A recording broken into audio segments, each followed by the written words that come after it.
Le moi se compose d'un agrégat d'éléments ancestraux, souvent hétérogènes. Son unité est aussi fictive que celle d'une armée.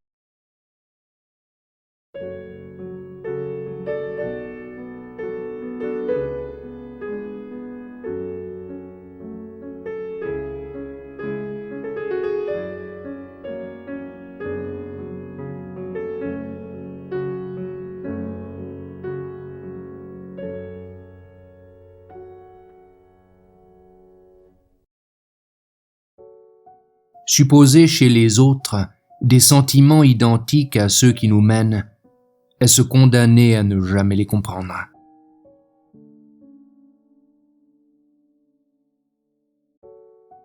La vanité est pour les imbéciles une puissante source de satisfaction.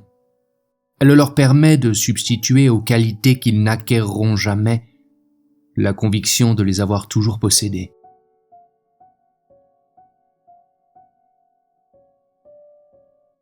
Une idée, dénuée de soutien affectif ou mystique, n'exerce aucune action.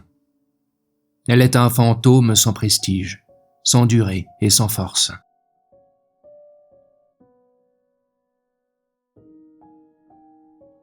Le désir établit l'échelle de nos valeurs.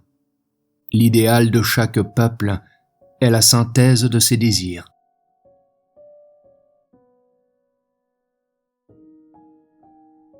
La vie paraîtrait trop longue si elle n'était consacrée à poursuivre des bonheurs chimériques et à regretter ceux qu'on ne peut atteindre.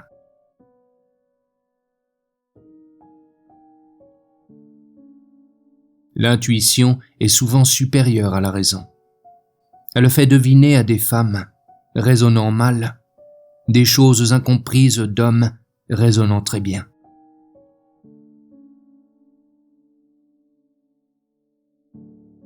La femme ne pardonne pas à l'homme de deviner ce qu'elle pense à travers ce qu'elle dit.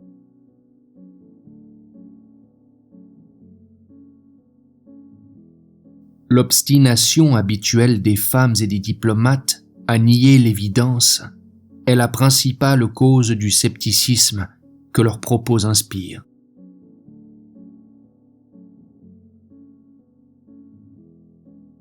L'amour craint le doute. Cependant, il grandit par le doute et périt souvent par la certitude.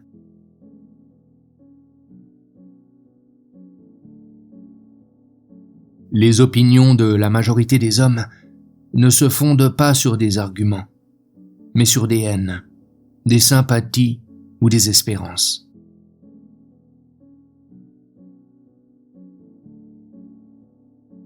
L'absence d'esprit critique favorise beaucoup l'adoption des opinions générales, nécessaires à l'existence d'une société. Un peuple dont toutes les unités seraient douées d'esprit critique ne subsisterait pas longtemps.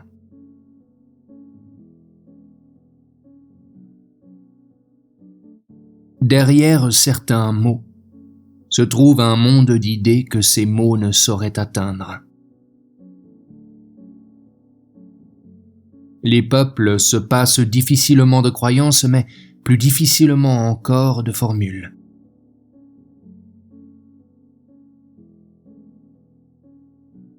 Chez beaucoup d'hommes, la parole précède la pensée. Ils savent seulement ce qu'ils pensent après avoir entendu ce qu'ils disent.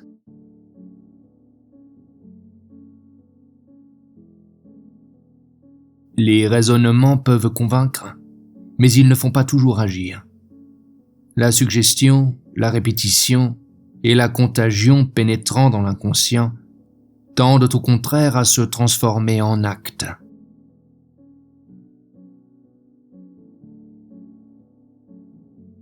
On domine plus facilement les peuples en excitant leurs passions qu'en s'occupant de leurs intérêts.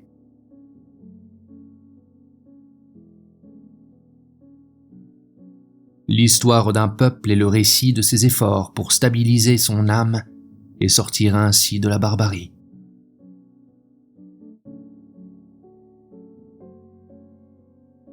L'évolution régressive étant toujours plus rapide que l'évolution ascendante, Les peuples mettent des siècles pour acquérir une certaine structure mentale et la perdent parfois très vite.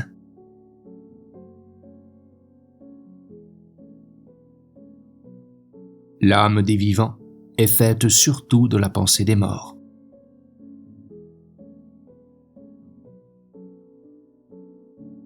L'homme faisant partie d'une foule cesse d'être lui-même. Sa personnalité consciente s'évanouit dans l'âme inconsciente de cette foule.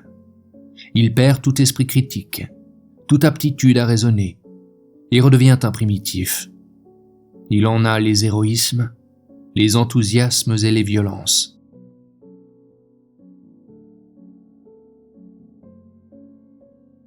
Excitabilité, fureur subite, inaptitude au raisonnement, crédulité sans bornes, intolérance excessive, obéissance servile aux meneurs, constituent les caractères principaux des foules.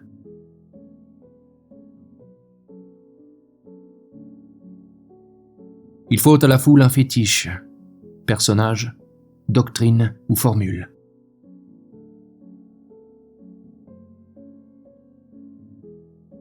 À la liberté, les foules ont généralement préféré l'égalité dans la servitude.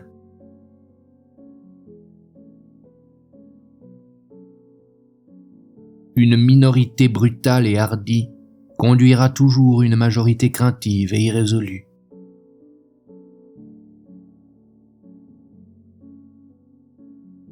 Un peuple n'essaya jamais de rompre brusquement avec ses aïeux sans bouleverser profondément le cours de son histoire.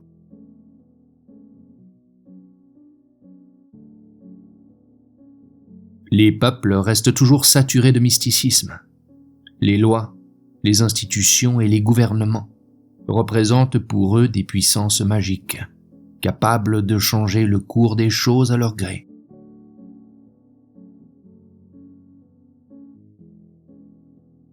Les barbares de l'avenir ne surgiront pas du dehors, mais de cette armée des inadaptés que les civilisations, en progressant, laissent derrière elles.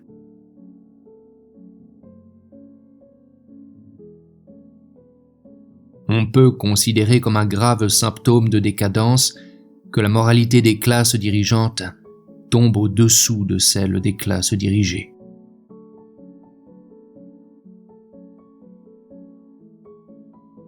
La criminalité d'un pays croît avec le développement de l'humanitarisme. Limitant sans cesse la répression, il réduit l'action inhibitive des châtiments.